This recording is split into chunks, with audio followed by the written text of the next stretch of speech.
आफ्नो प्रारम्भिक जीवनदेखि नै चार्ल्स डार्विनले आफ्नो जीवनमा बुबाको दबावपूर्ण उपस्थिति महसुस गर्दै आएका थिए। आफ्ना 2 छोरामाथि उच्च आशा राखेका उनका बुवा एक सफल र त्यस ठाउँका धनाढ्य डाक्टर थिए। तर कान्छा छोरा डार्विनले भने उनको बुवाको आशा पूरा गर्छन् भन्ने सम्भावना न्यून राख्छन् जस्तो देखिन्थे। उनी न त ग्रिक र ल्याटिनमा राम्रा थिए, न गणितमा, न त कुनै स्कुलको क्रियाकलापमा नै उनी राम्रा थिए। यो होइन कि उनमा महत्वाकांक्षाको कमी थियो, यति मात्र थियो कि विश्वको बारेमा किताबबाट पढ्ने कुरामा उनले चासो राख्दैनथे। उनी बाहिर शिकार गर्न रमाउँथे, भुकुरका दुर्लभ प्रजातिहरूका लागि गाउँ-गाउँभित्र डुल्थे, फुलहरू र खनिजहरूका नमुनाहरू सङ्कलन गर्दथे। उनी चराचुरुङ्गीहरूलाई अवलोकन गरी घन्टौँ बिताउँथे अनि तिनीहरूको भिन्नताको बारेमा नोट लिन्थे। त्यस कुरामा उनको भने भिन्दै दृष्टि थियो। तर यो सौखले उनको करियरमा केही योगदान दिएन। उनको उमेर बढ्दै जाँदा उनको बुवाको अधैर्यपन पनि बढ्दै जाँदै थियो। एक दिन उनको बुवाले उनलाई यस्तो शब्दले हप्काए जुन चार्ल्सले कहिले पनि बिर्सिन सक्दैनथे। तँ शिकार, कुकुर, मुसा समाउनु बाहेक अरू केही कुराको मतलब राख्दैनस् र तँ आफ्नो र आफ्नो परिवारको लागि कलङ्क मात्रै हुनेछस्।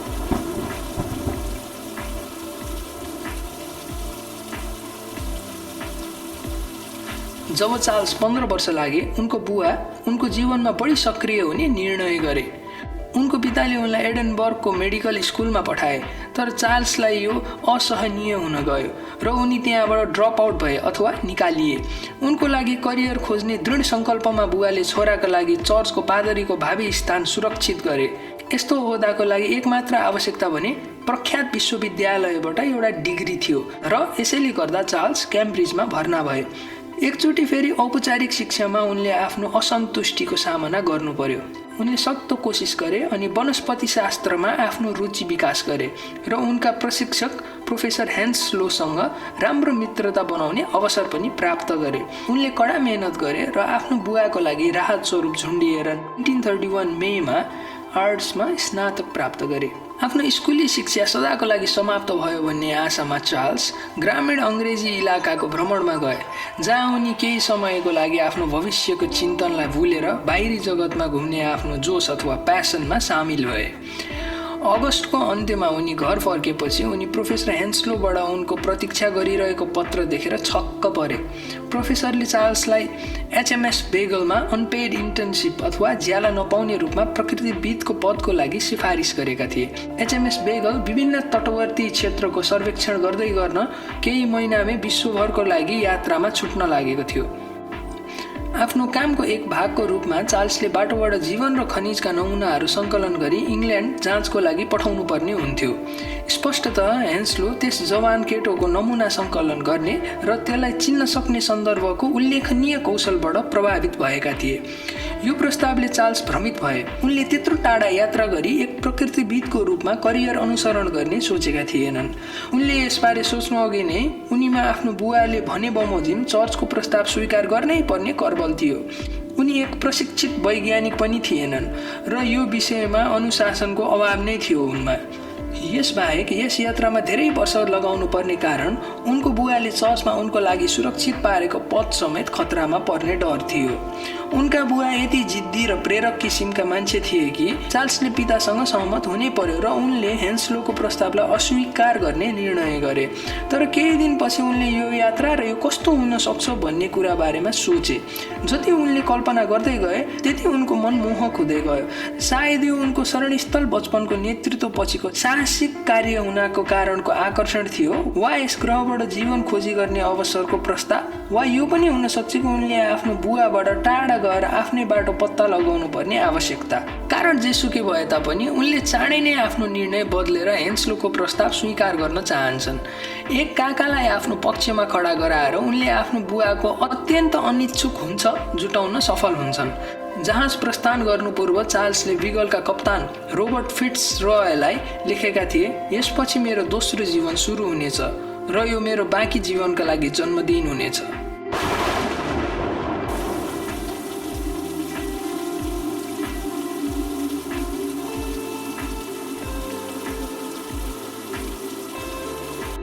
त्यस वर्षको डिसेम्बरमा जहाजको यात्रा प्रारम्भ भयो अनि लगभग तत्काल युवा डार्विनले आफ्नो निर्णयमा पछुतावा प्रकट गर्नु पर्यो। डुङ्गा सानो थियो अनि छालहरूले सजिलै हल्लाउँथ्यो, उनलाई निरन्तर सामुद्रिक बिरामीले च्याप्दथ्यो र उनी आफ्नो खाना समाउन पनि सक्दैनथे। आफ्नो परिवारलाई यति लामो समयसँग देख्न नपाउने र यति धेरै वर्षसम्म ती अपरिचित व्यक्तिहरूसँग बस्नुपर्ने सोचले उनको मुटु छिया भयो। उनको मुटुको धड्कन बढ्यो र उनले खतरनाक बिरामी परेको महसुस गरे। नाउका मान्छेहरूले उनलाई सामुद्रिक यात्राको लागि अयोग्य भन्ने ठानेर अनौठो दृष्टिले हेर्न थाले। क्याप्टेन फिट्जरोय बेतहासा भावना तलमाथि भइरहने मिजाजका मान्छे थिए अनि अचानक एकदमै तुच्छ घटनाहरू सम्झेर क्रुद्ध बने। उनी एक प्रख्यात कट्टरपन्थी पनि थिए जसले बाइबलको शाब्दिक सत्यमा विश्वास गर्दथे। उनले डार्विनलाई भने, उत्पत्तिमा वर्णन गरिए अनुसार दक्षिण अमेरिकामा जलप्रलय र जीवनको सृष्टिको प्रमाण फेला पार्ने कर्तव्य तिम्रो हो। डार्विनलाई आफ्नो बुवाको विरुद्ध गएर आफूले मूर्ख्याइ गरेको जस्तो लाग्यो र एक्लोपनको भावनाले समात्न थाल्यो। अर्धपागल जस्तो देखिने कप्तानसँग उनले महिनौसम्म कसरी यात्रा सँगै गर्न सक्लान् त। यात्रामा केही हप्ता बितिसक्दा केही हताश महसुस गर्दै उनले एक रणनीति बनाउने निर्णय गरे। उनी घरमा हुँदा जब जब यस्तो अशान्ति अनुभव गर्थे उनलाई आफ्नो मन शान्त पार्न बाहिर जानु पर्दथ्यो र वरिपरिको जीवन अवलोकन गर्नु पर्दथ्यो। यसरी उनी आफूलाई बिर्सिन सक्थे। अब यो नै उनको संसार थियो। पुतलीका चिन्हहरूमा ध्यान दिए जसरी उनले त्यस जहाजको जीवन, नाउका मानिसका चरित्र र कप्तान आफैलाई ध्यान दिन थाले। उदाहरणका लागि त्यस जहाजमा उनले याद गरे कि खाना, मौसम र हातको कामबारे कसैले पनि गुनासो गर्दैनथे। उनीहरू स्टोइसिजमको कदर गर्दथे अथवा कुनै पनि कुरामा निन्दा गर्दैनथे अनि उनी आफैले त्यस्तो दृष्टिकोण अपनाउने कोसिस गर्दछन्। यस्तो देखिन्थ्यो कि कप्तान फिट्जरोय उनको नाउँमा उच्च स्थान र अधिकारको बारे असुरक्षित महसुस गर्दै थिए र उनलाई स्थिर प्रमाणीकरणको आवश्यकता पर्दथ्यो अथवा कसैले उनलाई यो जताइदिइरहनु पर्थ्यो कि उनी त्यस नाउँका स्वामी हुन्। डार्विनले यो कुरा बुझे र उनलाई यो अन्तहीन तरिकाले जताइदिइरहे। बिस्तारै उनी नाउका दैनिक जीवनको योजनामा फिट हुन थाले। उनले आफ्नो व्यवहारमा नाविकहरूको केही विधिहरू पनि टिपे। यी सबै कुराले उनको एक्लोपनलाई काट्दै उनलाई एक्लोपनबाट उनको ध्यान हटाउन मद्दत गर्दै थियो। केही महिनापछि बिगल ब्राजिलमा आइपुग्यो र डार्विनले बुझे कि किन यति नराम्रोसँग उनी यो भोयजमा आउन चाहन्थे। उनी वनस्पति र वन्यजन्तुको गहिराई र विविधताबाट पूर्ण रूपमा मन्त्रमुग्ध भए। यो प्रकृतिको एउटा स्वर्ग थियो। यो इङ्ल्यान्डमा उनले अवलोकन गरेको जस्तो र सङ्कलन गरेको जस्तो थिएन। एक दिन जङ्गलतर्फ हिँड्दै जाँदा उनी एक पक्षमा उभिए र पहिले कहिल्यै नदेखेको सबैभन्दा अनौठो र क्रूर दृश्य देखे।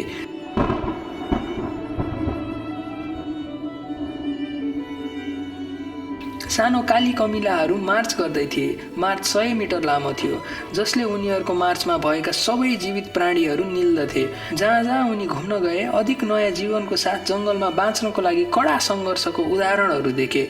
उनले आफ्नो काम गर्दा तुरुन्तै उनले एउटा समस्या महसुस गरे। सबै चराहरू, पुतलीहरू, केकाहरू र माकुराहरू सबै असाधारण र अनौठा पाए। उनको कामको एक हिस्सामा कुन नमुना फिर्ता पठाउने भन्ने बारे न्यायसङ्गत छनौट गर्नु पर्दथ्यो। तर उनले के सङ्कलन गर्न योग्य छ र के छैन त्यो छुट्याउन सक्लान् त। उनले आफ्नो ज्ञान विस्तार गर्नुपर्ने थियो र उनले आफू हिँड्दा देखेका कुराहरूको अध्ययन गरेर प्रशस्त नोट पनि लिनुपर्ने थियो। उनले यी सबै जानकारीहरू मिलाउनु पर्ने तरिका पनि खोज्नुपर्ने थियो। यी सबै नमुनाहरू सूचीकरण गरेर आफ्नो अवलोकनमा केही अर्डर ल्याउनु पर्ने थियो। यो एक जटिल काम थियो तर स्कुलको कामको विपरीत यसले उनलाई उत्साहित गर्यो। यी जीवित प्राणीहरू थिए, पुस्तकमा भएका अस्पष्ट धारणाहरू होइनन्। जहाँ समुद्री तटको साथ दक्षिणतर्फ लाग्दा डार्विनले महसुस गरे कि त्यहाँ दक्षिण अमेरिकाका आन्तरिक भागहरू थिए जुन कुनै प्रकृतिविदले अवलोकन गरेका थिएनन्। उनले सम्भवतः पाउन सक्ने सबै जीवनका हरेक प्रकारहरू हेर्ने दृढ सङ्कल्प गरे। उनले अर्जेन्टिनाको पाम्पामा थुप्रै प्रकारका अनौठा जनावरहरू र किराहरूका नमुना सङ्कलन गर्दै अर्जेन्टिनाको पाम्पामा यात्रा गरे। आफूले जहाजमा लगाएको रणनीति अपनाउँदै उनले गोचस र उनीहरूको तरिकाहरू अवलोकन गरे। यसरी अवलोकन गर्दै तिनीहरूको संस्कृतिमा आफू फिट भए। यी र अन्य जहाजहरूमा उनले हिंस्रक आदिवासी, विषालु किरा र जङ्गलमा लुकिरहेका यागुरहरूलाई सामना गर्दै यो सोचे बिना कि उनीहरू एकदम हिंस्रक छन् उनले साहसका लागि आफ्नो स्वाद विकास गरेका थिए जसले सायद उनका परिवार एवं इष्टमित्रहरूलाई चकित तुल्याउँथ्यो।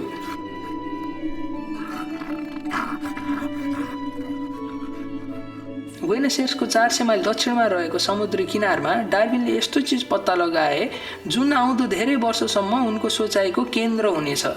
उनले चट्टानको बीचमा सेता धाराहरू देखे र ती कुनै किसिमका हड्डी हुन सक्ने भएर चट्टानतिर टाढाबाट टुक्रा पार्न सुरु गरे। हड्डी सक्दो बाहिर निकाल्न प्रयास गरे। यस्तो आकार र बनोट उनले पहिले कहिले देखेका थिएनन्। त्यसको सिङहरू र कवचहरू एक विशाल आर्मडिलो जस्तो देखिन्थ्यो जुन मेस्टोडोनको दाँत थियो। त्यसपछि आश्चर्यजनक कुरा के थियो भने त्यो घोडाको दाँत जस्तो देखा पर्दथ्यो। जब स्पेनिस र पोर्चुगिजहरू पहिलोपल्ट दक्षिण अमेरिका आइपुगेका थिए तब त्यहाँ कुनै पनि घोडा थिएनन् अनि त्यो दाँत यति पुरानो थियो कि योनिएर आउनुभन्दा धेरै पुरानो समय अघि त्यहाँ भएको जस्तो देखा पर्दथ्यो। उनले सोच्न थाले यदि त्यस्ता प्राणीहरू धेरै अघि नै मरिसक्यो भने जीवनको कल्पना एकैचोटि र राम्रोका लागि सृष्टि गरिएको भन्नु अतार्किक देखिन्थ्यो। अझ कसरी यति धेरै प्रजाति लोप हुन सक्छन्?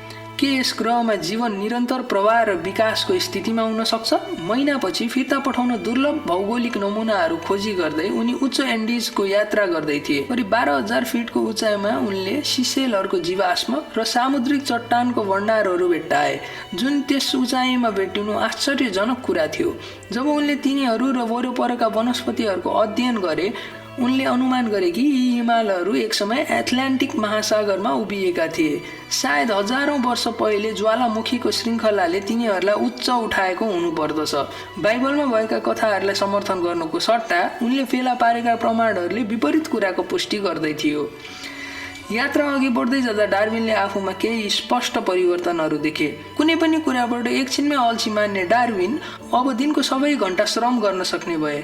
वास्तवमा यति अन्वेषण र खोज गर्न बाँकी थियो कि उनी 1 मिनेट पनि समय बर्बाद गर्न चाहँदैनथे। उनले यस दौरान दक्षिण अमेरिकाका वनस्पति र जीवजन्तु चिन्नका लागि आफूमा अविश्वसनीय आँखा बनाइसकेका थिए। उनले स्थानीय चरालाई तिनीहरूको गीतहरू, अण्डाको मार्ग र लडाइँ गर्ने तरिकाबाट चिन्न सक्दथे। अब यी जानकारीहरू उनी सूचीकरण गर्न र एक कुशल तरिकाले सङ्गठित गर्न सक्षम बन्दै थिए। सबैभन्दा महत्त्वपूर्ण कुरा त उनले सोच्ने सम्पूर्ण सोचहरू नै परिवर्तन हुन थाल्यो।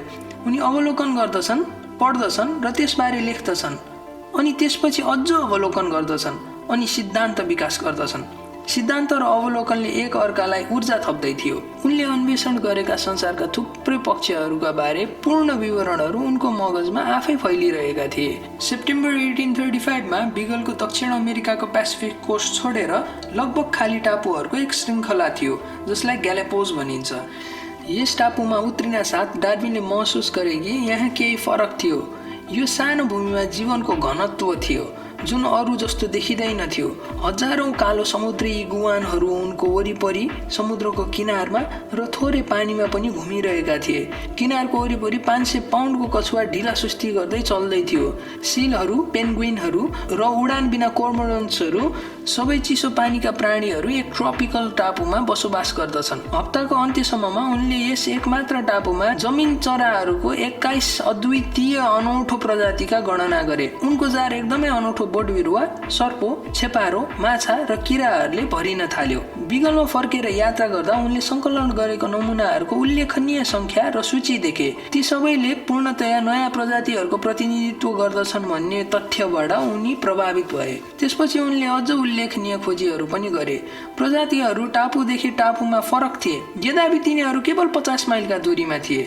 कछुवाहरूका खोलका चिन्हहरू फरक थिए र फिन्सहरूले आफ्नो चुच्चो खाना र टापु अनुसार विकसित गरेका थिए। एकाएक मानव यो 4 वर्षको यात्राले उनको अवलोकन गर्ने क्षमतालाई एउटा गहिरो सोच्ने तरिकामा परिवर्तन गर्यो।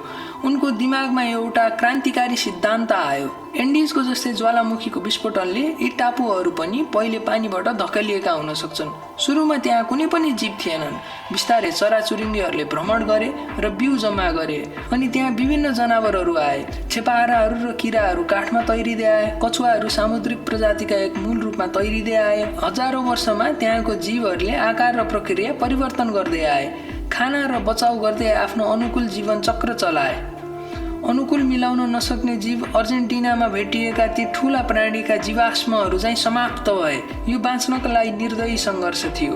यो टापुमा एकैचोटि राम्रोका लागि ईश्वरले जीव बनाएका थिएनन्। यहाँ जीव एकदम बिस्तारै वर्तमान रूपमा विकसित भएका थिए र यी टापुहरूले ग्रहको आफ्नै माइक्रोजोम प्रतिनिधित्व गर्दै थियो। घर फर्किँदाको यात्रामा डार्विनले यो सिद्धान्तलाई अझ विकसित गर्न थाले र यसको प्रभावहरूमा क्रान्तिकारी असर देखिन थाल्यो। यो सिद्धान्तलाई प्रमाणित गर्न भने उनको जीवनभरको काम थियो। थियो। अन्तमा अक्टोबर 1836 मा बिगल 5 वर्षको समुद्र यात्रा सकी इङ्ल्यान्ड फर्कियो। डार्विन घर जान हतारिए र उनका बुवाले उनलाई पहिलोचोटि देख्दा उनी छक्क परे। शारीरिक रूपमा उनी परिवर्तित भएका थिए। उनको टाउको ठूलो देखिन्थ्यो। उनको सम्पूर्ण तरिका, हाउभाउ, व्यवहार फरक थियो। उद्देश्यको गम्भीरता र तीव्रता उनको आँखामा पढ्न सकिन्थ्यो। स्पष्टतया यो यात्राले उनको छोराको शरीर र आत्मामा परिवर्तन गरेको थियो।